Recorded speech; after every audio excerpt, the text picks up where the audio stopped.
Fala, parceiros, tudo bem? Hoje nós vamos finalizar a nossa apostila 3, pelo que eu estou vendo aqui, com o capítulo 22, tá? E aí, pessoal, nós não vamos finalizar, ainda falta mais um capítulo da apostila 3. Mas enfim, vamos começar agora o nosso capítulo 22 falando sobre o México.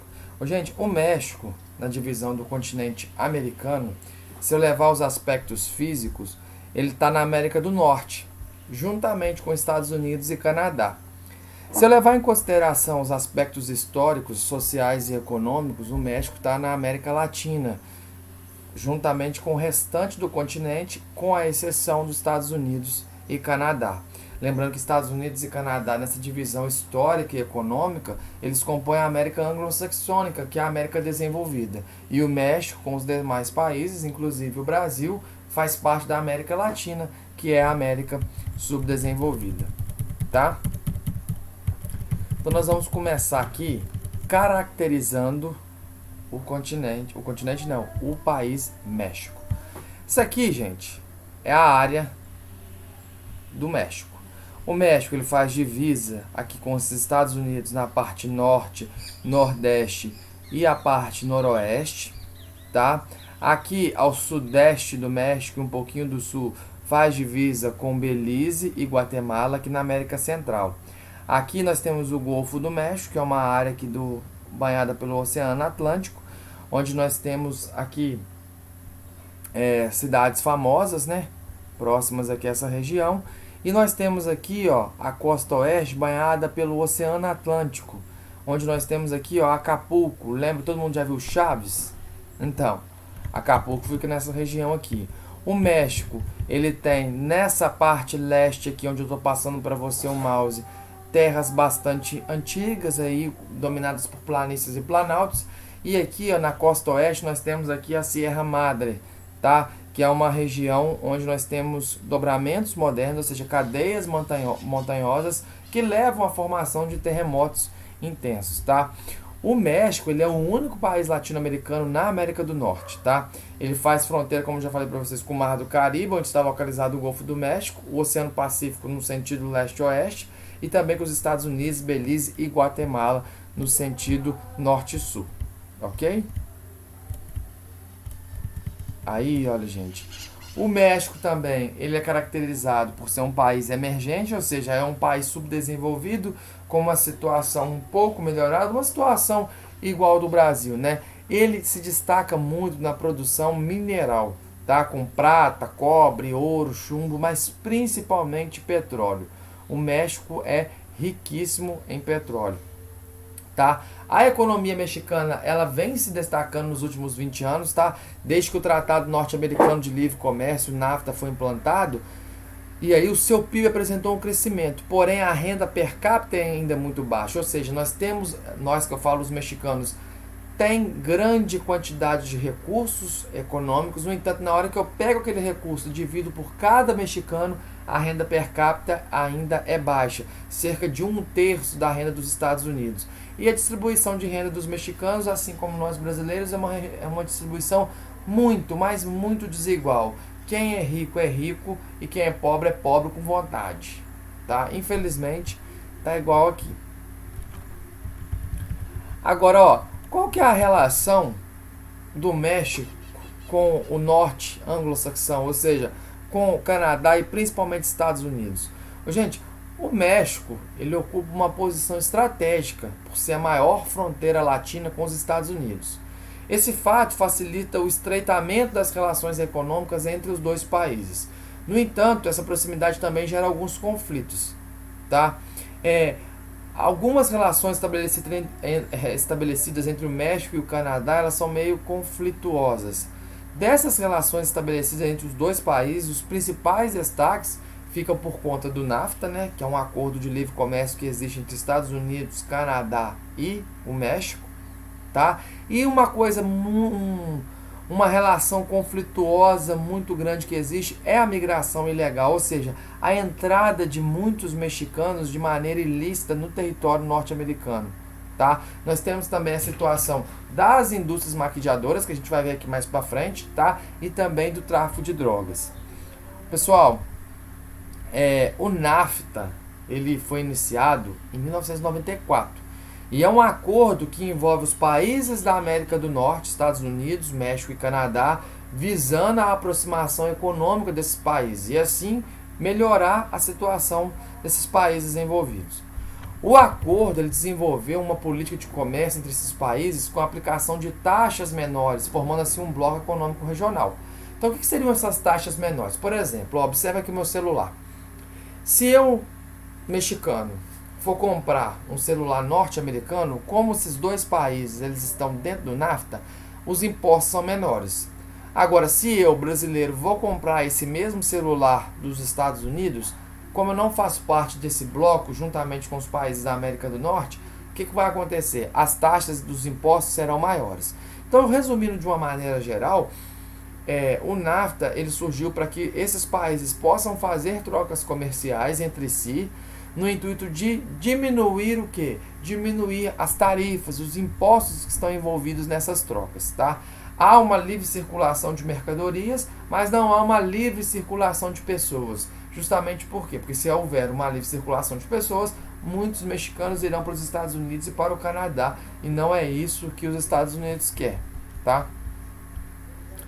Então, a gente pode resumir dessa parte. Agora, a situação da migração ilegal ali é muito forte. Gente, o México ele é marcado por profundas consequências do seu processo de colonização, assim como no Brasil. Principalmente o que? A desigualdade social e a pobreza. Assim como no nosso país, no México a colonização presente foi a colonização de exploração. Tá? Então isso fez com que a sua condição subdesenvolvida fosse marcante, tá? E os mexicanos e latinos de outras nações vejam na fronteira com os Estados Unidos a saída para melhorar a sua condição de vida e aumentar a sua renda. Mas por que essas pessoas elas migram de forma ilegal para os Estados Unidos? Por que os mexicanos não tentam migrar de maneira legal? Gente, hoje, para solicitar um visto de entrada para os Estados Unidos, partindo do Brasil, precisa de dinheiro e disponibilidade de tempo para ir até o consulado estadunidense e fazer uma entrevista chatíssima. A primeira coisa que eles vão querer saber é se você fala inglês fluente. A maioria das pessoas que migram de forma ilegal, elas não têm domínio algum do inglês. No caso de emprego, é necessária a apresentação de uma petição de visto de trabalho aprovada pelo Departamento de Segurança Nacional. E os documentos que levaram à aprovação da petição de trabalho, ou seja, a pessoa precisa ter trabalho garantido nos Estados Unidos. Então isso não ocorre.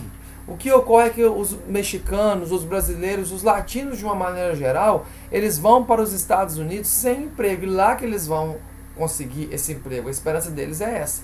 Então por isso que há uma grande quantidade de pessoas migrando de maneira ilegal para os Estados Unidos. Por quê? Porque migrar de forma legal é algo muito difícil, tá? E aí essas pessoas se submetem a condições de perigo mesmo, de risco de morte para poder entrar lá. Aqui, por exemplo, você está vendo uma imagem onde você tem um grupo de pessoas, uma tentativa de travessia ilegal da fronteira dos Estados Unidos.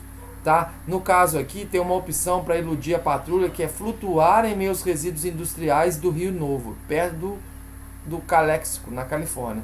As pessoas, elas estão, tá vendo isso aqui? Essa coisa branca aqui é a poluição das indústrias. Então as pessoas, elas começam a flutuar no meio desses resíduos para que elas fiquem como se fossem invisíveis e consigam entrar no território norte-americano. Além disso, gente, existem hoje profissionais, abre aspas aí, do México, com o intuito de fazer o quê? Com que a pessoa consiga migrar de forma ilegal lá, são os famosos coiotes. Mas são situações tão degradantes que muitas das vezes as pessoas morrem na tentativa de travessia, tá? Mas a migração ilegal é algo constante aqui. Olha aqui, ó, uma outra imagem aqui muito forte, ó. Um homem usa um saco plástico branco sobre a cabeça para tentar se confundir com a espuma de poluição industrial do Rio Novo. Olha para você ver a situação que as pessoas se submetem para poder entrar dentro ali do território mexicano. Isso aqui, gente, é um muro que existe. Você pode observar aqui, ó. Vista para a cidade de Nogales, nos estados de Sonora, no México. Apesar do muro de aço, Nogales tem a fama de ter mais túneis subterrâneos para contrabando de pessoas e de drogas para os Estados Unidos. Esse muro aqui foi feito pelo lado norte-americano para que as pessoas não ultrapassem para o lado deles. Então é um muro que separa a cidade mexicana do território ali estadunidense, tá? Ô, gente, e o Donald Trump, que vai ser o presidente dos Estados Unidos até o fim do ano agora, durante a campanha eleitoral de 2016, ele prometeu construir um muro muito mais seguro para conter a imigração ilegal e também o tráfico de drogas.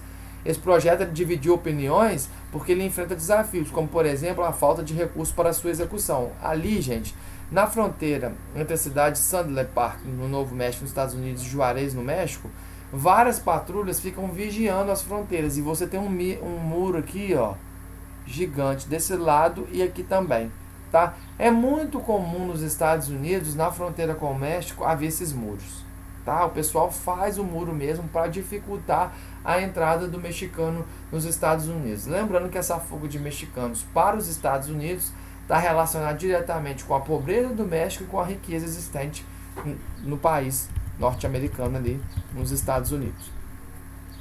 Ô, gente, uma tática que os Estados Unidos tentam utilizar para que dificulte ou então que mude a cabeça dos mexicanos para que eles não tentem migrar para o território estadunidense é a construção aqui das indústrias maquiadoras. Isso aqui, ó, maquiadoras ou maquiladoras, é um termo que em espanhol significa maquiagem. O que seria isso? Os Estados Unidos, eles colocam ali no território mexicano, próximo às fronteiras, filiais de suas indústrias. E aí, eles colocam isso no intuito de fazer o quê? Com que os mexicanos, ao tentarem atravessar a fronteira, eles consigam observar que nessas indústrias eles podem ter o quê? Um emprego, que eles não têm necessidade de passar para o outro lado.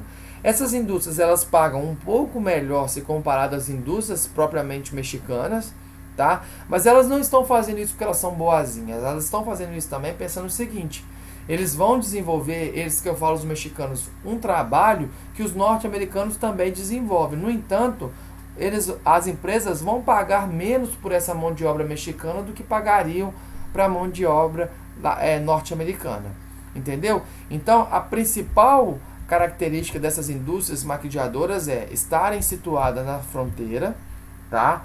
Elas ficam situadas na fronteira aqui do México e dos Estados Unidos e elas pagam menos impostos que as empresas mexicanas, utilizam uma força de trabalho muito barata e possuem regulamentação ambiental flexível. Então, na verdade, essas indústrias elas favorecem os norte-americanos no intuito de que freiem um pouco esse processo de migração para os Estados Unidos e ainda elas ganham muito porque elas exploram a mão de obra barata dos mexicanos e possuem uma flexibilização ambiental, podendo poluir muito mais e degradar o meio ambiente do que se tivessem no território dos Estados Unidos, tá?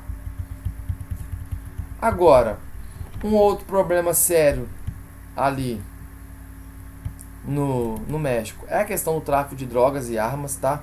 E é um problema conflitante entre o México e os Estados Unidos, que se estende até o restante da América Latina, que é o tráfico de drogas, realizados pelos cartéis. Os cartéis, gente, são conjuntos de organizações criminosas que estabelecem acordos de autoproteção e de colaboração de partilha de território, assim como de mercado consumidor, com o objetivo de eliminar a concorrência e aumentar os preços dos produtos, obtendo os maiores lucros. O México, gente, ele movimenta uma grande indústria de produção e tráfico de drogas, se não for a maior do mundo, tá? Atingindo tanto os Estados Unidos, seu maior mercado consumidor, porque os Estados Unidos é um dos países que mais usam drogas no planeta, quanto o restante da América Latina. E além dessa problemática do tráfico de drogas, outro problema que aflige as relações entre México e Estados Unidos é o tráfico de armas, tá? O país latino-americano, ele vive uma grave crise de violência e insegurança. Segundo os dados oficiais do governo mexicano, em 2018 foram registrados quase 36 mil homicídios, um patamar ao qual não se chegava há 2 décadas. Para você ter uma ideia, cerca de 90% dos crimes que acontecem na cidade de Juarez, que é uma cidade violenta ali no país, no México, na fronteira com o estado do Texas, foram cometidos com armas que vieram do lado estadunidense da fronteira. O governo mexicano estima que cerca de 567 armas entrem ilegalmente no país todos os dias. A gente sabe que os Estados Unidos é o maior produtor de armas do mundo. e o México é um dos maiores produtores de droga. Então vai tendo o quê? Essa troca entre droga e arma, tá? E isso é um perigo principalmente para os mexicanos, que possuem uma sociedade vulnerável, principalmente no que diz respeito às demandas sociais, à vulnerabilidade social. Tá bom? Então, pessoal, a gente vai ficando por aqui. Você dá uma lida na apostila, qualquer coisa eu tô aqui para te ajudar, tá? Um grande abraço, fica com Deus.